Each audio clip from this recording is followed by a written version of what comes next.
बिस्मिल्लाहिर्रहमानिर्रहीम। अस्सलामु अलैकुम वरहमतुल्लाहि वबरकातुह। शैतान दो बातें भूल गया। जब शैतान ने कहा कि ए अल्लाह, मैं औलाद आदम पर दाएं बाएं आगे पीछे चारों तरफ से हमले करूँगा, तो फरिश्ते ये सुनकर हैरान हो गए। अल्लाह ताला ने फरमाया, इतने मुताज्जिब क्यों हो रहे हो? फरिश्तों ने कहा, ए अल्लाह, अब तो इब्ने आदम के लिए मुश्किल हो गई है। वो तो इस मरदूद के हथकंडों से नहीं बच सकेंगे। परवरदिगार आलम ने फरमाया, तुम इतने मुताज्जब ना हो। उसने चारों सिमतों के नाम तो लिए हैं, मगर ऊपर नीचे वाली दो सिमतों को भूल गया है।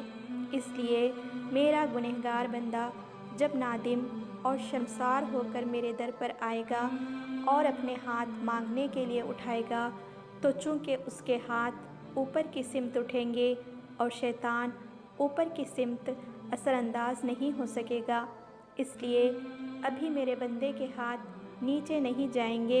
मैं उससे पहले सारे गुनाहों को माफ़ कर दूंगा।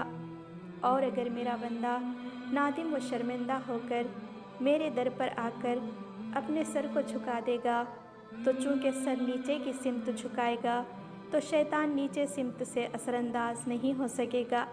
इसलिए मेरा बंदा अभी सजदे से सर नहीं उठाएगा कि उससे पहले मैं उसके गुनाह माफ़ कर दूंगा।